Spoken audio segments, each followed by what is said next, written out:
Hey everyone, Anthony here from MTG Alpha with another Deck Tech episode. This is a unique one and was inspired by Commander Quest. Definitely go check out his channel, I will have a link in the description. In a recent episode he asked, what is the most expensive Commander deck possible? This seemed like a fun challenge, and so with that idea in mind, I built the most expensive and playable Commander deck. For my Commander, I chose Angus Mackenzie. Angus Mackenzie is a 3-mana 2/2 that costs bant or white, blue, green. You can pay white, blue, green, and tap him to prevent all combat damage that would be dealt this turn. You must activate this ability only before the combat damage step. This is basically a blue-white control deck with green as support to create or cast creatures. The total cost of this deck at the time of recording is $84,632.80, give or take a few dollars. This deck is loaded with cards from older sets like Alpha and Beta, which contributes to most of the value. Otherwise, a lot of these cards would be much more affordable. Some cards don't have prices for Alpha and Beta sets, probably because there are none available for sale on TCG or popular markets, so this deck could easily be worth over $100,000.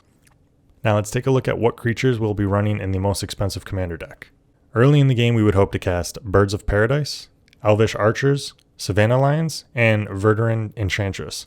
Birds of Paradise is a 1-mana 0/1 flyer that taps for any color, which serves to ramp into larger spells while tapping for the colors we need. We're setting up our defense with Elvish Archers, a 1/2 with first strike.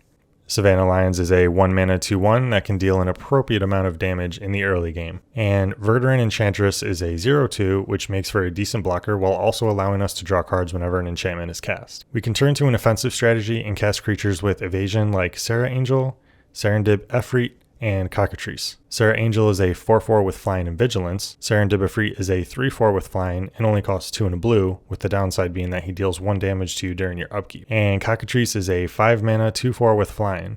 Whenever Cockatrice blocks or becomes blocked by a non-wall creature, destroyed at the end of combat. We can manage the board state with creatures like Vesuvan Doppelganger, Gilded Drake, and Elesh Norn. Vesuvan Doppelganger enters the battlefield as a copy of any creature and has the ability to become a copy of target creature at the beginning of your upkeep. When Gilded Drake enters the battlefield, you exchange control of Gilded Drake with a creature an opponent controls. And finally, Elesh Norn pumps up your creatures, giving them +2/+2, while also giving your opponent's creatures -2/-2. Now let's take a look at some of the spells we're running in Angus Mackenzie. For removal, we have Swords to Plowshares, Desert Twister, and Armageddon. Swords to Plowshares exiles a target creature, and its controller gains life equal to that creature's power. Desert Twister simply destroys target permanent, and there are definitely better removal spells even in green, but they just wouldn't fit in our $85,000 deck.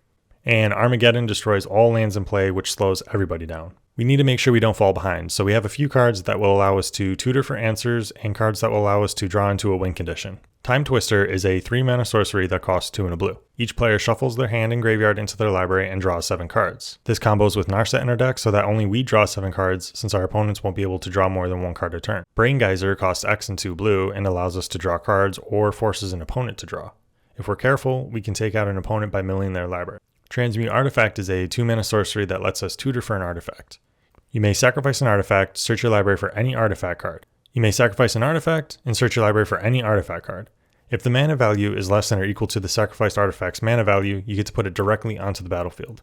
If it's greater, you pay the difference in the casting cost. If you do, it is also placed directly onto the battlefield, otherwise it stays in your hand. Intuition costs 2 and a blue, and at instant speed allows us to search our library for any 3 cards. An opponent chooses 1 that will go into our hand, and the rest goes into our graveyard. We can also get back any cards from our graveyard with Regrowth. Natural Selection is a green card that does what a blue card normally would do. It's sort of like an opt, but much better. You can pay a green at instant speed to look at the top 3 cards of any player's library. You can put them back in any order, or shuffle the library. We can use this to mess with our opponents if needed, otherwise this is a great card that will keep us drawing into exactly what we need. Finally, we have Survival of the Fittest. It is an enchantment that costs 1 and a green. You can pay 1 green, discard a creature card, and search your library for any creature. Reveal it, put it into your hand, and shuffle your library. Now what is a blue deck without counterspells? We're running nothing but the best in our most expensive Commander deck. Force of Will, Mana Drain, In the Eye of Chaos, and of course the classic Counterspell. Force of Will is a free counterspell as long as you pay 1 life and exile a blue card from your hand. Mana Drain nets you colorless mana equal to the mana value of the spell you countered.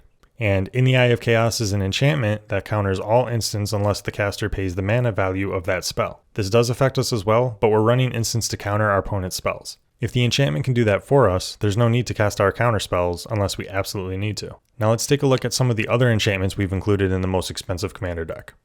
We can turn our lands into 1/1 creatures with Living Lands and Living Plane. Living Plane turns all lands into 1/1 creatures that are also lands, and Living Lanes does the same except for forest lands.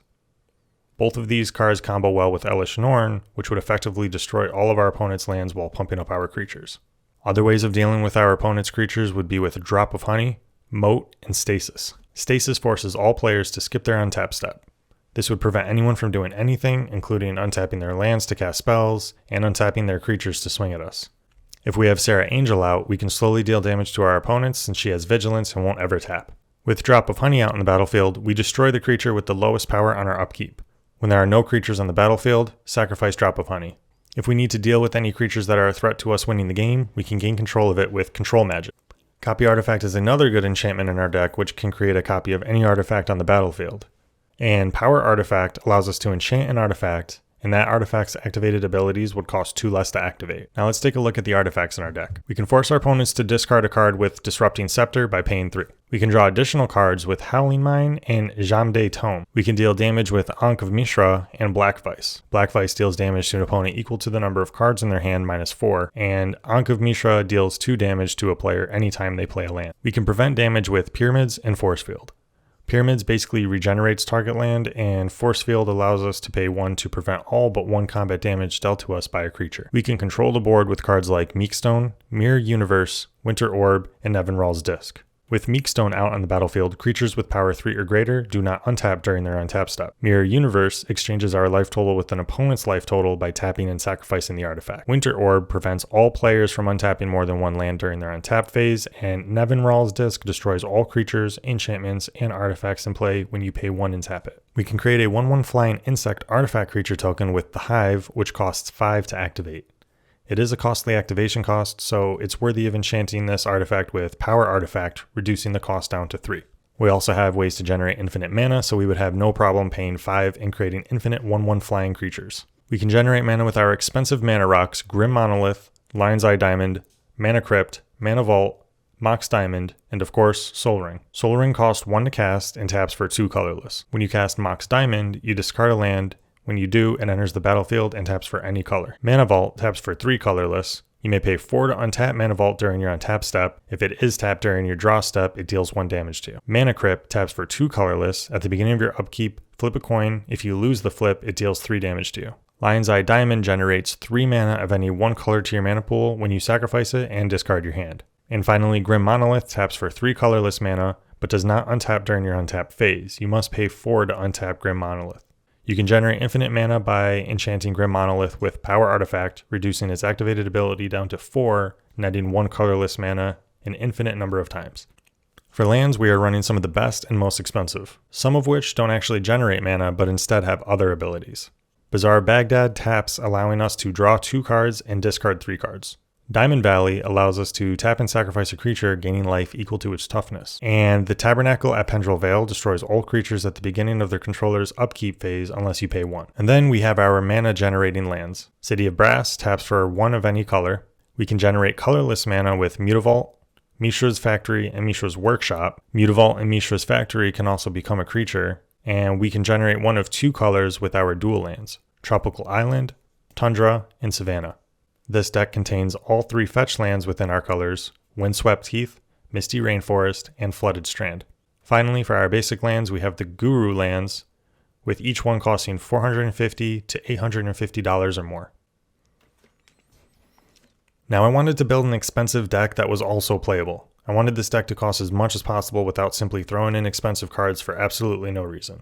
Angus Mackenzie is one of the most expensive legendary creatures and is actually a viable commander. His ability allows you to prevent all combat damage that would be dealt in a turn, which is very fitting for a bant creature. Most of the cards in this deck fit that bant control strategy, and with some combos in the deck and a viable win condition, I would consider this deck playable. If you want to see how well this deck plays, check out our 1v1 commander gameplay episode.